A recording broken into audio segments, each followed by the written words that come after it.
हाम्रो ब्लगमा सबैजनालाई स्वागत छ। आज चाहिँ हामी यो दक्षिण कोरियाको नयाँ वर्षको अवसरमा अथवा सलनालको लामो छुट्टीको अवधिलाई चाहिँ हामीले निकै नै एउटा महत्त्वपूर्ण गरी बिताउने योजनाले हामी 4 बजे चाहिँ घुम्न निस्केका छौँ। अहिले चाहिँ हामी ठ्याक्कै भन्नुपर्दा दक्षिण कोरियाको नामसान टावर अथवा सौलको निकै नै एउटा पर्यटकीय स्थल हो। यहाँ चाहिँ त्यहाँ जानको लागि चाहिँ हामी केबल कार चढ्न गइरहेका छौँ र म चाहिँ केबल कार चढेको अनुभव त छ, तर भाइहरू चाहिँ चढेको छैन। एकचोटि चढ्ने अनुभव लिने भन्दै हुनुहुन्छ। ल अब हामी हेरौँ केबल कार चढ्छौँ हामी। आज यो चिसो मौसममा होइन, एकदम हिउँ परिरहेछ। अहिले चाहिँ छैन, हिजो चाहिँ परिरहेको थियो। केबल कार चढ्दा कस्तो अनुभव हुँदो रहेछ त्यो अनुभव पनि तपाईँहरूलाई हामी सेयर गर्नेछौँ है त। हाम्रो ब्लगलाई पुरासम्म हेरिदिनु होला र धेरै साथीहरू पनि हुनुहुन्छ।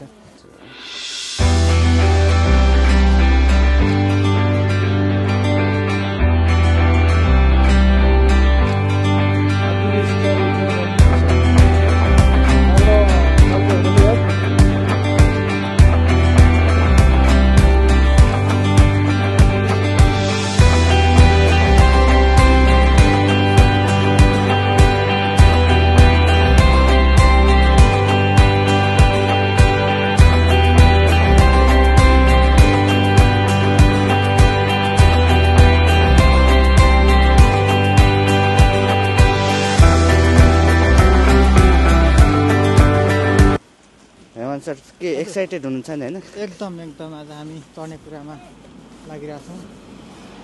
केवल कार चढ्ने भन्ने कुरो हाम्रो आजको यादा रमाइलो हुन्छ। त्यही हो हामी 4 भएको है जम्बो टोलीको। हिजोबाट निरन्तर भइरहेछ, आज भोलिसम्म निरन्तर भइरहेको छ यो हाम्रो घुमघाम कार्यक्रमहरू है। हजुर त्यस्तै हो, रमाइलो गर्नुपर्छ कहिलेकाहीँ। हस्, धन्यवाद। कुरा भरे गरौँला। हस्, अनि यता हाम्रो दाजु निकै टाढाबाट हामीलाई भेट्नकै लागि यस्तो भारी हिउँलाई पनि थिचोलेर आउनु भएको छ। के कस्तो अनुभव भएको छ त यो केबल कार चढ्ने योजनामा? केबल कार यो चढ्ने भन्ने चिजमा चाहिँ म कुनै पनि बाँकी राख्नु सर्वप्रथम जे पनि म चढिहाल्छु। झन् त्यही माथि केबल कार त म एकदम खुसी नै छु। ल धन्यवाद। हेर्नु भएको छ, उहाँ चाहिँ भन्नुहुन्छ चढ्ने कुरा चाहिँ छोड्नुहुन्न है भन्नुभएको छ। हुन त उमेर पनि हो, छोड्नुहुन्न, चढाइ गर्नुपर्छ होइन। अब चाहिँ हामी यो नामसान टावर चढ्नलाई टिकट किन्न जाँदैछौँ। टिकटको प्राइस कति छ कि हेर्नुपर्छ होइन। एकदम रमाइलो रहेछ। मान्छेहरूको भिड पनि छ, यो छुट्टीले गर्दा होला सायद होइन। पैसा कति रहेछ? 11,500। सरले टिकट लिइसक्नुभयो। हामी यताबाट 2 भयो। अनि किन हामी हिँडेर आउने भनेको न? 12,000 वन 3,000 वन त फरक रहेछ। हिँडेर आउनु मजा आउँछ नि। मलाई पनि हिँडेर आउनु मजा आउँला जस्तो लाग्यो यो भेटेपछि चाहिँ।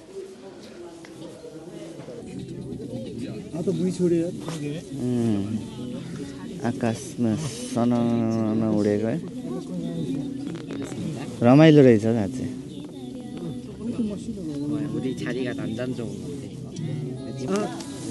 चाहिँ हाम्रो दक्षिण कोरियाको राजधानी सौल है, केबल कारबाट देखेको दृश्य हो। के रमाइलो छ यो। त्यो चाहिँ नामसान टावरको अलिकति तल हो। 이게 120몇 미터. 2-3 मिनट लाग्दो रहेछ। 벌써 다 왔어.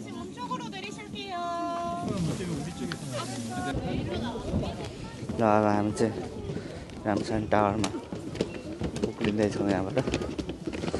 एकदम राम्रो रहेछ मान्छेहरू टन्नै छ सुरुवात हुन्छ यो मायाको जोडीहरूले लक गर्ने ठाउँ साथी कसै लिएर आउनु भएको छ नि यतातिर लभ लक होइन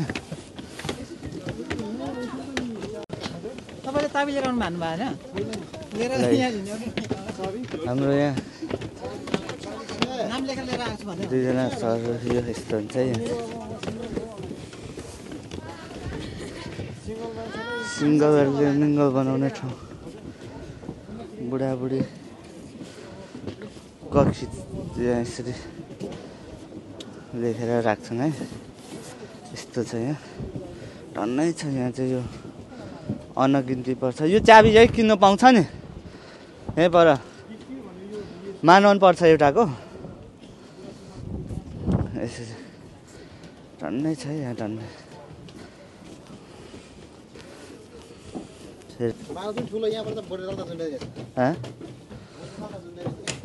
बोटे दाल जा यो सबै जोना रे सबै देशको रहेछ होइन धेरै छ यहाँ अनि यहाँ हाम्रो दाजु एकदम यतिखेर भाउजूको याद आइराखेको होला कस्तो यसो लक चाबी बाँध्नु मन लागेको छैन होइन पहिल्यै बाँधिसकेको धेरै चाबी बाँध्यो भने फेरि यो पछि खोल्ने उनी नभेट्ला भनेर हराउँछ भनेर पहिल्यै बाँधेको चाबी मैले अब नबाँध्ने त्यसो भए के बाँध्नु अब ल उहाँको एकदम कडा जवाब आयो चाबी नबाँध्ने भन्ने हुन्छ अब फेरि यो साइडमा एकदम धेरै छ है उहाँ चाहिँ खुङ्खार सिङ्गल हुनुहुन्छ कोही छ भने चाहिँ यो हाम्रो सानो भिडियोबाट हेर्दै हुनुहुन्छ भने राम्रै चिटिक्क पऱ्यो कि परीले उहाँलाई हेर्न सक्नुहुन्छ यहाँ दुई भाइ छ नि एक भाइ यता उहाँ चाहिँ नहेर्नु उहाँ चाहिँ फेरि कारबाहीमा पर्नु होला उहाँ फेरि उहाँकोतिर चाहिँ नहेर्नु यहाँ उहाँहरू दुईजना तपाईँले यहाँ सिङ्गल बस्नुहोस् यसो लक बाँध्ने ठाउँमा म अन्तर्राष्ट्रिय सिङ्गल प्रो म्याक्स पुरै होइन सिङ्गलमा होइन उहाँ चाहिँ भन्नु उहाँहरू दुवैजना चाबी लिएर आउनु भएको छ उहाँले त्यही भएर अब हामीले देखिन्जेल चाहिँ उहाँहरू दुवैजना सिङ्गल हुनुहुन्छ यदि तपाईँहरू कोही इच्छुक हुनुहुन्छ अथवा चिटिक्क परेको भारीहरू होइन परिहरू हुनुहुन्छ भने चाहिँ चाँडो आउनु होला उहाँहरूलाई अहिले लभमा फस्नलाई टाइम छैन उहाँहरू अहिले earning the money is powerful भनेर पैसा कमाउँदै हुनुहुन्छ अनि भाइ के छ तपाईँको भनाइ कहिलेसम्ममा तपाईँको यहाँ भरिसँग यहाँ आउने इच्छा पुरा होला त बताइदिनुहोस् हाम्रो दर्शकहरूलाई अब त्यो त अहिले सिङ्गल हो अब बगानले जुराउने कुरा हो त्यो कुरा चाहिँ मैले चाहिँ अस्ति पहिला यो भिडियोमा देखिरहेको थिएँ क्या टिकटकहरूमा देखिरहेको थिएँ चाबी जुन्डाउने अरूले पनि यहाँ आएर चाबी जुन्डाउँछ भन्ने तर कहाँ हो चाहिँ थाहा थिएन तर यो चाहिँ अब सौल स्टेसनदेखि माथि सिधै नाम के पो यो नामसाङ टावर हो नामसाङ टावर यो सिधै माथि कति लगभग 25 मिनट जति हिँड्यो भने ठ्याक्कै यहाँ पुग्ने रहेछ अनि एकदमै रमाइलो छ यहाँ अनि अझ विशेषता त अझै यो पुल खोलेको खेर चाहिँ अझ रमाइलो होला जस्तो छ रोमान्टिक हुन्छ जस्तो छ एकदमै राम्रो छ यहाँ चाहिँ अनि तपाईँहरू अनि घुम्न चाहनुहुन्छ भने यहाँ आएको छैन भने आएर घुम्नु सक्नुहुन्छ भव्य रमाइलो छ है त सबैजना घुम्नु आउनुहोस् यहाँ चाहिँ ठिक छ एकदम घुम्नको लागि मलाई चाहिँ रमाइलो लाग्यो धन्यवाद भाइ मिठो प्रतिक्रियाको लागि ल तपाईँहरू पनि यसो आउनु भएको छ भने चाहिँ यहाँ चाहिँ दुई साइडमा छ यसरी पुरै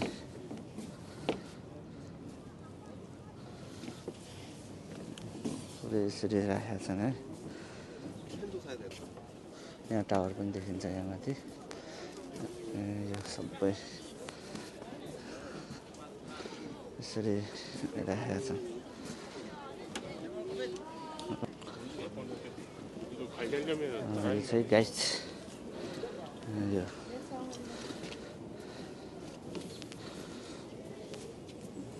माया त यो फोटो खिचिदिने स्टिकर लगाइदिने व्यवस्था पनि रहेछ राम्रो रहेछ सुविधा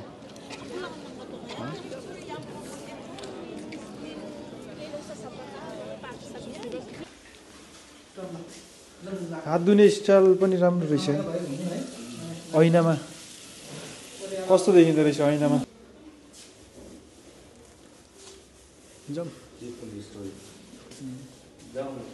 यहाँबाट फाल्ने भने त याद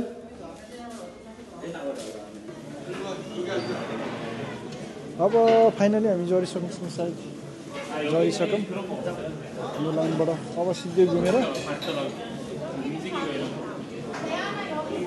जस रमाइलो रहेछ मलाई चाहिँ आनन्द भयो यति भयो एकैछिन अब यता जाँदैछौँ यता देखाउँदैछौँ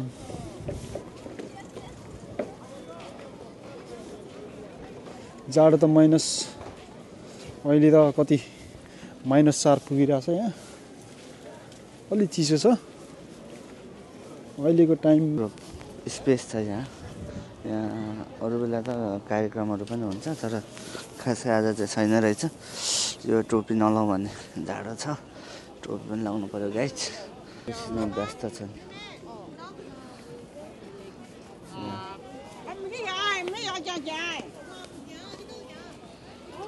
सबै यो नामसान टावर एरिया है नामसान सौल टावर पनि भन्दा रहेछ हो यस्तो राम्रो छ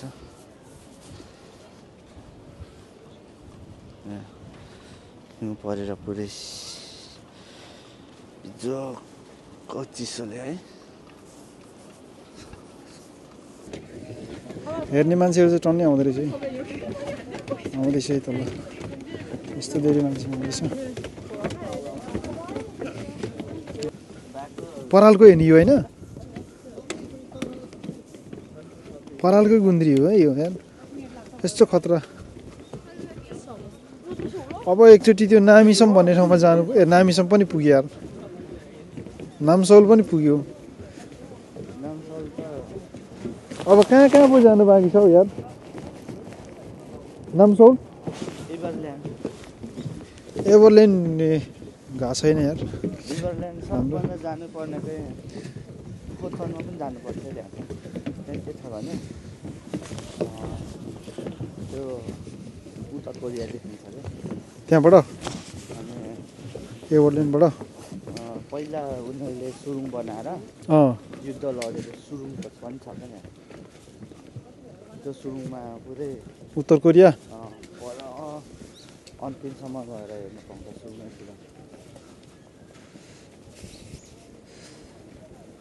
पुरै यस्तो सिमेन्टै ढलाइ गरेर बरु अघि त्यो माथि चढेर आउनुभन्दा त सरसरी हिँडेर आउनु चाहिँ सही रहेछ नि त यार यहाँ नि उकालोमा नि त्यो परदेखि त्यो मान्छेको भिडमा यसरी समातेर आउनुभन्दा यहाँ यो हिँडेर मजा रहेछ नि त नि भनेको नि पहाड हिँडेको मान्छे पहाडै ठाउँमा पुग्दो रहेछ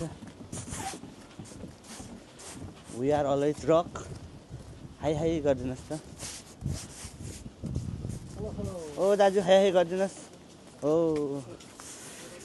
यति भन्दै आज मेरो यस छोटो ब्लग चाहिँ यहीँ अन्त्य गर्न चाहन्छु धन्यवाद।